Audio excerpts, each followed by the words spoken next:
Hello friends, नमस्कार, आदाब, सत श्री अकाल।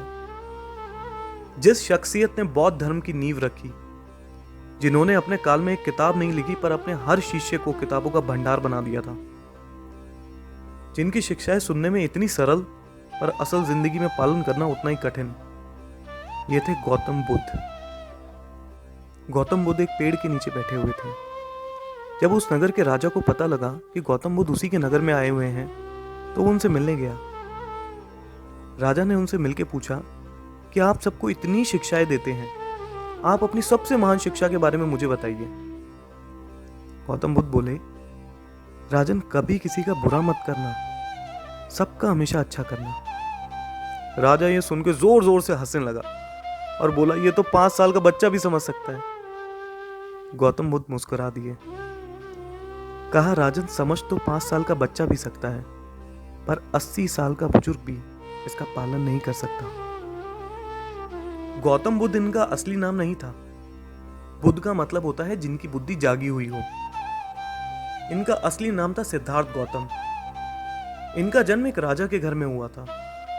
जब ये पैदा हुए तो इनके पिता ने ब्राह्मणों को भोजन पे बुलाया और इनकी कुंडली लिखने को कहा। सारे ब्राह्मणों ने कुंडली लिखने के बाद एक स्वर में बोले कि राजन, या तो आपका बेटा सबसे महान राजा बनेगा या सबसे महान सन्यासी। एक राजा का बेटा और सन्यासी, ये बात राजा को हजम नहीं हुई, पर साथ ही साथ ये संतुष्टि थी कि ये राजा भी तो बन सकता है, तो क्यों ना इसमें वही गुण डाले जाए। राजा ने उनको इतनी ऐशो आराम की जिंदगी दी कि दुख का तो नाम तक नहीं जानते थे वो। एक दिन चुपके से अपने सारथी को लेकर घूमने निकल के नगर में।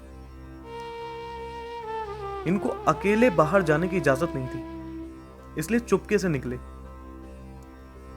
सारथी को बोलते कि आओ जरा देखे तो सही क्या हो रहा है नगर में। निकले तो घूमने थे, पर रास्ते में उनको बुजुर्ग, बीमार और मरे हुए लोग दिखे। अच्छा, ऐसे लोग हमें भी दिख जाए ना तो एक दया सी आ जाती है।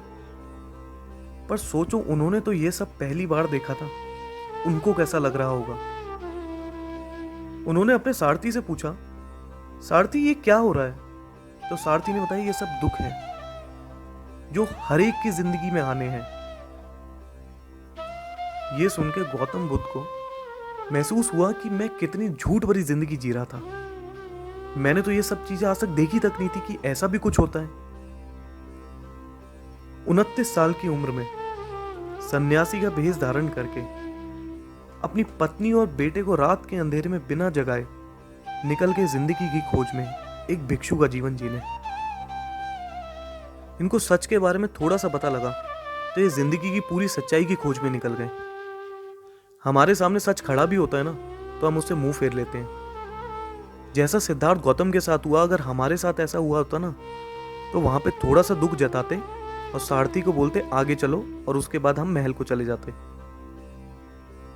मैं नहीं कहता आप सन्यासी बनो, पर कम से कम सच से मुंह भी मत फेरो। सन्यासी, साधु संत, भिक्षु, ये इतनी कठिनाइयों का सामना करते हैं ताकि जिंदगी की सच्चाई की खोज करी जा सके और बहुत ही आसानी से हम तक पहुंचाई जा सके। इनका ज्यादातर समय भगवान का नाम लेने में ही निकलता है। आपसे मिलेंगे तो कहेंगे राम राम जी, जाएंगे तो कहेंगे अच्छा जी राम राम। ज्यादातर बातें अपनी भगवान के नाम में ही इशारों इशारों में बता देते हैं। रोजाना की तरह गौतम बुद्ध भी नगर में शिक्षा देके जंगल की ओर जा रहे थे। रास्ते में एक घर के बाहर रुक के उन्होंने दरवाजा खटखटाया। अंदर से माता जी आई। माता जी ने बोला, हाँ जी बताओ। तो गौतम बुद्ध ने भी अपने कमंडल की तरफ इशारा करके भगवान का नाम लिया और उन्होंने इशारों इशारों में बताया कि माता, मुझे भूख लगी है। और माता को यह सुन के आक्रोश आ गया और माता तो चीखने चिल्लाने लगी कि तुम्हारे हाथ पैर बिल्कुल ठीक है, तुम काम धाम किया करो, तुम भिक्षा मांग रहे हो, ये तुम्हें ठीक लगता है क्या? बिल्कुल जवान हो, अभी तो कुछ भी काम कर सकते हो। और काफी देर तक चीखती चिल्लाती रही। अब जब माता थक गई तो उन्होंने एक बार चिल्ला के पूछा कि पत्थर की तरह ही खड़े रहोगे या कुछ बोलोगे भी? गौतम बुद्ध बोले, माता, दान देना तेरा धर्म है और शिक्षा मेरा। पर माता, एक बात बताओ, आप मुझे कुछ देना चाहती हैं और मैं उसे स्वीकार ना करूं तो वो किसका हुआ? माता बोलती, पर मैंने तो तुम्हें कुछ दिया ही नहीं अभी तक। गौतम बुद्ध बोले कि नहीं माता, मैं जब से आया हूं आपने कितना कुछ तो मुझे दिया। अब माता ने मन में सोचा, मैंने जो इसको इतना भला बुरा कहा, कहीं उसी की बात तो नहीं कर रहा। माता समझदार थी, समझ गई। माता ने बोला, मैं तुम्हें कुछ देना चाहती हूं और तुम स्वीकार नहीं करते। तो गौतम बुद्ध ने इस लाइन को पूरा करते हुए बोला, तो वो किसका हुआ? माता समझ गई और वो रोने लगी। वो समझ गई कि अगर मैं कुछ भी भला बुरा किसी को बोलती हूँ या कुछ भी गलत देती हूँ किसी को, अगर सामने वाला स्वीकार नहीं करता तो सारा का सारा मेरे नसीब का। माता समझ गई कि मेरा कोई भी दान, काम या शब्द अगर सामने वाला स्वीकार नहीं करता तो सारा का सारा मेरे नसीब का।